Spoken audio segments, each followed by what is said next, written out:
So guys, welcome to the channel. It's your boy EO here. So I'm a British creator who shares honest reflections, honest stories about my thoughts on Kenya and the African continent to inspire people to actually make the move. Today I'm going to share with you what I had to experience when I would tell someone that I'm going to Kenya or I'm going to Africa. What would they say and how would they look at it? I never really knew a lot about Africa before I went. I feel like there's not a lot of YouTubers out there talking about the real Africa. Like most YouTubers I know, it's either they're talking about the tourist attractions or they're talking about the top 10 things to do in Kenya. No one really talks about what life is truly like in Africa. So I've always wanted to visit Africa. Like my parents are Nigerian. I've grown up with African parents. I've been brought up the African way. My parents are really strict. So I kind of had a glimpse of what Africa, in terms of their traditions, the way they look at life. So I've kind of had that idea through my parents, but I never really knew what life was actually like in Africa. Like, what do people eat in different countries in Africa? What are their thoughts on marriage? What are their thoughts on relationships? So I never really understood all these aspects. So that was one of the reasons why I wanted to go to Africa, to be able to explore the whys, why people do certain things in different countries. Like throughout my education, even up to now, like they don't really talk about Africa or the African continent, especially in subjects like history. Most of them just talk about, things that we already know, like the World War, the World War One, World War Two. They don't really talk about the African continent. Some schools in the UK, in the US, in Canada, wherever Western country, you go to, whichever one you go to, they always try to downplay Africa in schools.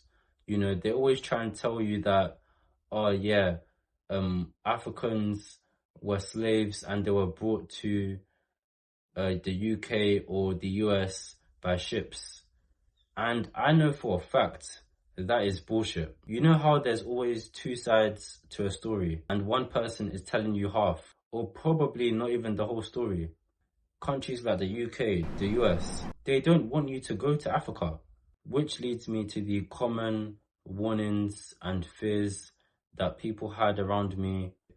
But I still decided to go anyways, because I knew that there was more to Africa than what people are actually saying. People around me, whether that be friends, people that I know. There was a time where I told someone that I was going to Kenya, and they told me that, isn't that the place that has giraffes on the street and has lots of animals walking around the street? And they also told me that, oh yeah, Kenya only has safari parks. But no, there's more to Kenya. There's more to Kenya than that.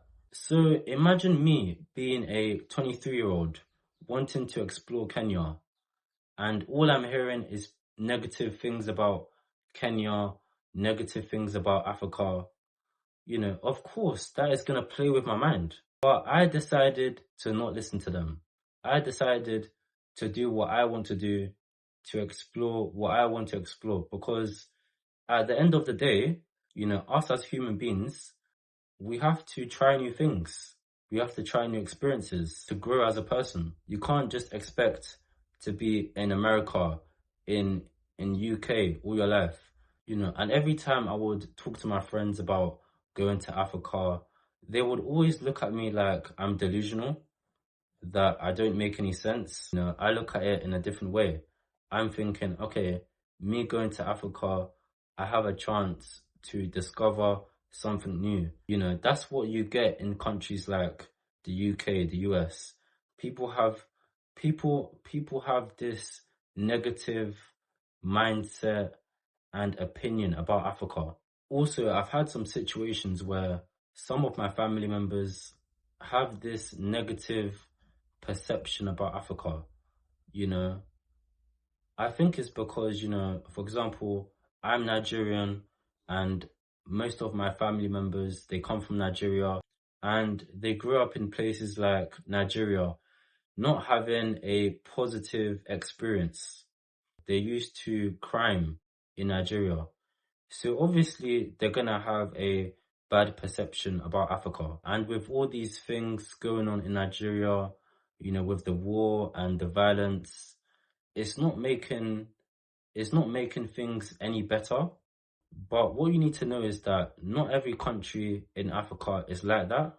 You still have countries that have less corruption, that has a more stable government compared to what you might experience in Nigeria, where there's a lot of violence right now. There's a lot of political instability. So you still have better options in Africa.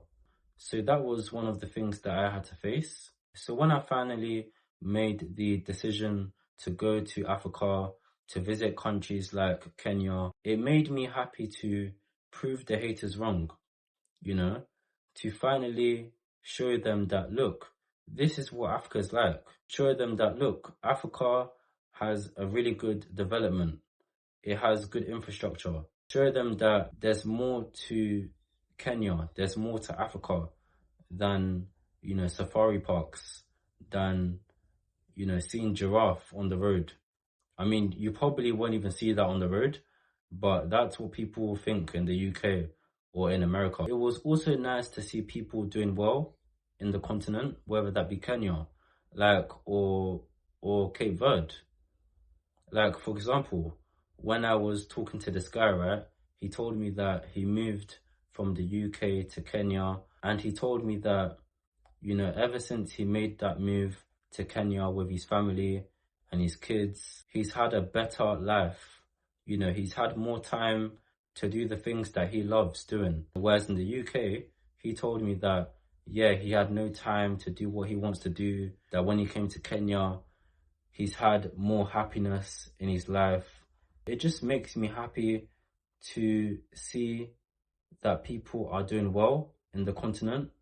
Also, when I went to countries like Kenya, I went to countries like Cape Verde, it was nice to see that, for example, in Kenya, they have Uber, they have Bolt. It was nice to see that because it was just making me think wow, this is Africa. This is somewhere where I would actually consider myself settling down. And what actually further solidified my decision on actually thinking of Africa, thinking of Kenya as a home base for myself, as a place where I see myself living full time, was the fact that I was seeing new cities, new towns in Kenya being built. There was a time where I went to Tattoo City, and just seeing the development of Tattoo City and other places like Konza, like Eldoret, just actually knowing that Kenya is actually looking to build cities, towns for people to live in, just having that thought in my head was making me feel like I need to get into that action, and I need to be a part of the development. It made me want to feel a part of Kenya, just seeing the level of development that is happening in the country. And this actually had an impact on me in different ways. For example, when I went back to the UK from Kenya, I instantly had this thought process that, okay, cool, let me do research on Kenya, on Africa. What are the processes in moving to Kenya? What do I need to do to move to Kenya? What do I need to do to move to Africa? What type of residency permits do I need? Do I need a visa? What type of visa do I need? Or it could be what's going on in the African continent, whether that be Nigeria, whether that be Ghana. So guys, that's why I encourage everybody to at least just visit Africa once. If you don't like it, then it's cool. It's not gonna hurt to book a flight to try new things, because you never know what's for you, you know, until you actually try. And don't listen to all that negativity that they say on the news about Africa.